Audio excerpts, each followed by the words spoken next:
Hello everyone, welcome to my channel, and in today's session we are on to the third lecture of on the chemical properties of aldehydes and ketones.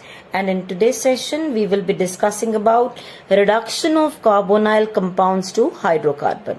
That means the CO group is reduced to CH2 group. CO group will be reduced to CH2. That means this O you will remove, and instead of this O, two hydrogens have to be put. The first reaction in this we are discussing is Clemenson's reduction reaction. Now what happens in Clemenson's is you take carbonyl group, and this reaction occurs in the presence of zinc, amalgam, HCl. Zinc, amalgam and HCl. Okay, so now zinc, amalgam and HCl will give 4 hydrogens. Okay, it will give 4 hydrogens. Now these hydrogens, how are they going to add on? 2 hydrogens from here and 1 O. This will come out as water. 2 hydrogens and 1 O will come out as water. What is left over? C, and remaining 2 hydrogens from this side, that is CH2. That means whatever be the number of the carbon atoms we begin with, we will get hydrocarbon with the same number of carbon atoms. Now, suppose I take here HCH, right? And I carry out this reaction. You will be getting this in the presence of the same reagents. Right? Now if I start this reaction with this some aldehyde in the presence of the same zinc, amalgam and HCl, it will give you 4 hydrogens. 2 of them with O will form water, and 2 of this with this carbon will form CH3. That means we will get alkane. Fine. Now in the same reaction, suppose I take here R, CO and R. That means if I am taking ketone, zinc, amalgam and HCl. So zinc, amalgam and HCl will give you 4 hydrogens. 4 nascent hydrogens. 2 with this O will form water. And here 2 hydrogens will combine with this and you will have alkane. R, this will be CH2 and R. That means if instead of these 2 R's you have CH3 and CH3, you will be getting here propane. You will be getting in that case propane. Fine till here? Okay, so mechanism we are not discussing because in board exam you don't have to bother about the mechanisms of these reactions. Fine.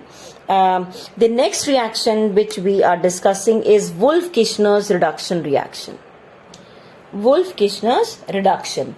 Now in this also carbonyl group gets reduced to hydrocarbon, but you are using different reagents. Now the first step, children, is the same.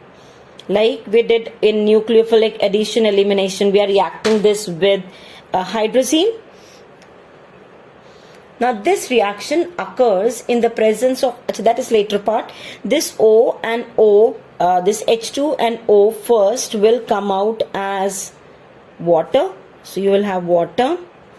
So you will have here this O you remove, that means this N will be attached to carbon with a double bond. For this mechanism, children, have discussed earlier, right? That means what you are getting here, some hydrazone. Hydrazone. This is hydrazine. This is hydrazine. Suppose I take acetaldehyde, acetaldehyde hydrazone, acetone, acetone hydrazone, and whatever we are taking on that basis, you'll get hydrazone. Now this hydrazone is further heated in the presence of KOH, potassium hydroxide.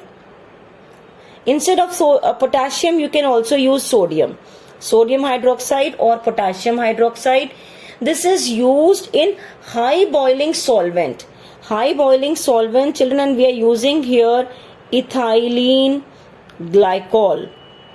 ethylene glycol is used. This is high boiling solvent, right? So in the presence of ethylene glycol, it is heated. You have to heat it. Now when you heat it in the presence of this KOH and all, this N2 will come out here. So you'll have nitrogen gas eliminated. Nitrogen gas would be eliminated, and whatever things are left behind, we will just combine them. You will get as H2. Clear? That means what you have obtained here is the corresponding hydrocarbon.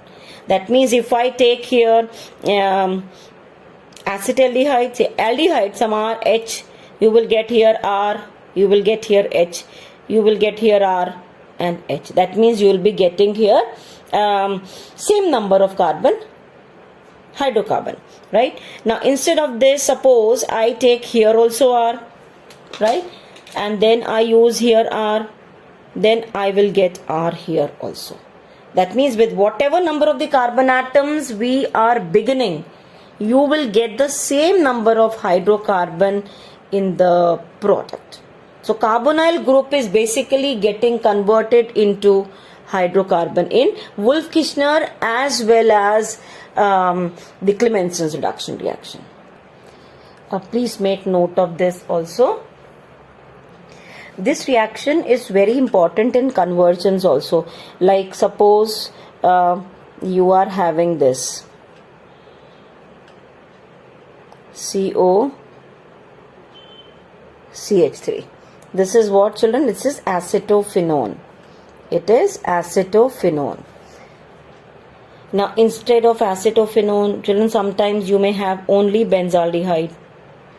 You may have only benzaldehyde, CHO, right? And say you are reacting this with, say, zinc, amalgam and HCl, as already I told you. Or even you can use the second one, that is Wolff-Kishner's reduction. Both will be giving you 4 hydrogens, as I told you. This also will be giving 4 hydrogens, right? So 2 of them with this O will form water. So you will have one product as water. And what will be the other product?